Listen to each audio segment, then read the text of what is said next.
I'm reading the Fort Laramie Treaty from 1868. Articles of a treaty made and concluded by and between Lieutenant General William T. Sherman, General William S. Harney, General Alfred H. Terry, General O. Augur, J. B. Henderson, Nathaniel G. Taylor, John G. Sanborn, and Samuel F. Tappan. Duly appointed commissioners on the part of the United States and the different bands of the Sioux Nations of Indians by their chiefs and headmen, whose names are hereto subscribed, they being duly authorized to act in the premises. From this day forward, all war between the parties to this agreement shall ever cease. The government of the United States desires peace, and its honor is hereby pledged to keep it. The Indians desire peace, and they now pledge to honor to maintain it.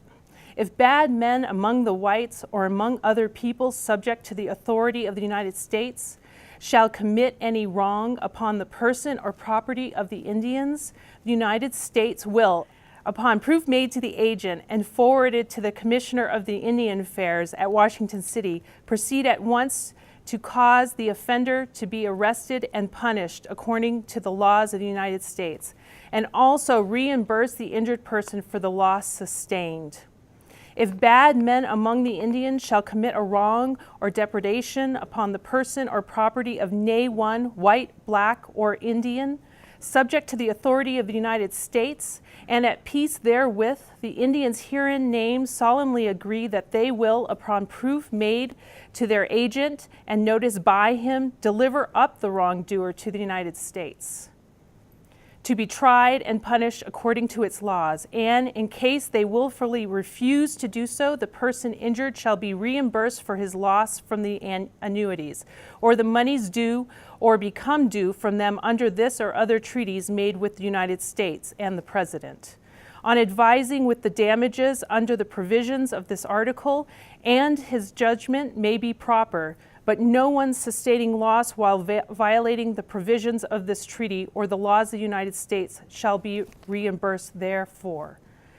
The United States agrees that the following district of the country, to wit, viz.,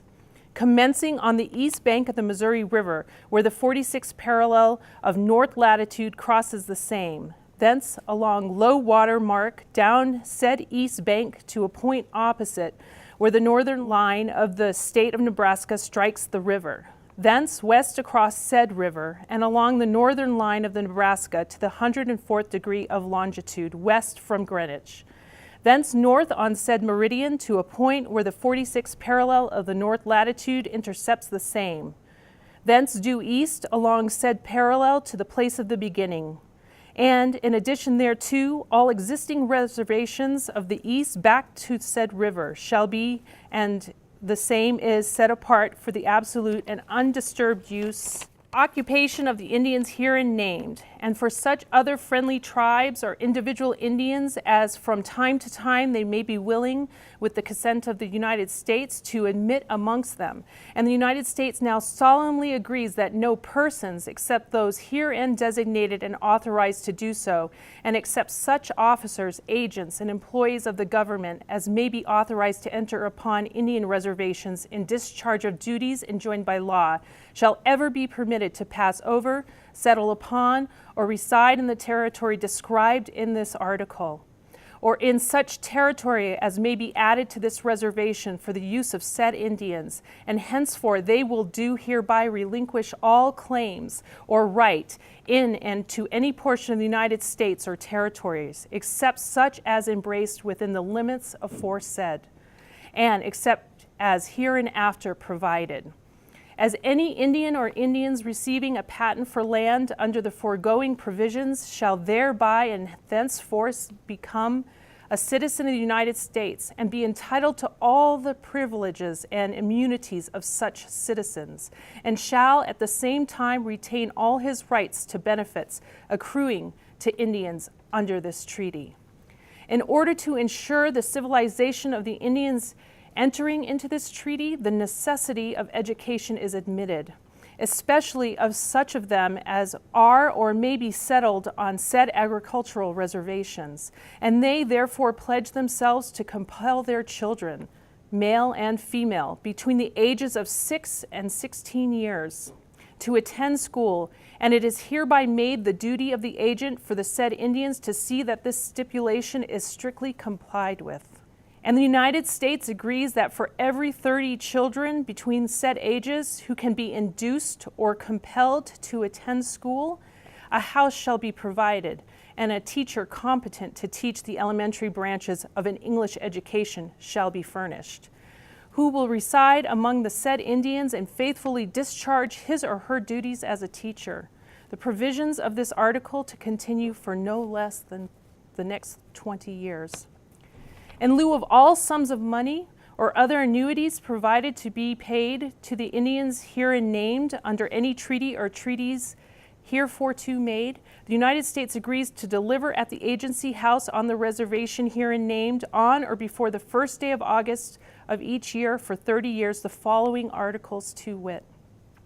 For each male person over the age of 14 years, a suit of good substantial woolen clothing, consisting of a coat, pantaloons, flannel shirt, hat, and a pair of homemade socks. For each female over 12 years of age, a flannel shirt or the goods necessary to make it, a pair of woolen hose, 12 yards of calico, and 12 yards of cotton domestics. For the boys and girls under the ages named, such flannel and cotton goods as may be needed to make each suit as aforesaid, together with a pair of woolen hose for each. And in order that the Commissioner of the Indian Affairs may be able to estimate property and properly for the articles herein named, it shall be the duty of each agent each year to forward to him a full and exact census of the Indians, on which the estimate from year to year can be based. No treaty for the cession of any portion or part of the reservation herein described, which may be held in common, shall be of any validity or force as against the said Indians, unless executed and signed by at least 3/4 of all adult male Indians, occupying or interested in the same, without his consent or any individual member of the tribe of his rights to any tract of land, and by no cession by the tribe shall be understood or construed in such a manner as to deprive by him as provided in this treaty. The United States hereby agrees to furnish annually to the Indians the physician, teachers, carpenter, miller, engineer, farmer, and blacksmiths as herein contemplated, and that such appropriations shall be made from time to time on this estimate of the Secretary of the Interior as will be sufficient to employ such persons. The United States hereby agrees and stipulates that the country north of the North Platte River and east of the summits of the Bighorn Mountains shall be held and considered to be unceded Indian territory, and it also stipulates and agrees that no white person or persons shall be permitted to settle upon or occupy any portion of the same, or without the consent of the Indians first had and obtained to pass through the same. And it is further agreed by the United States that within 90 days after the conclusion of peace with all the bands of the Sioux Nation, the military posts now established in the territory in this article named shall be abandoned,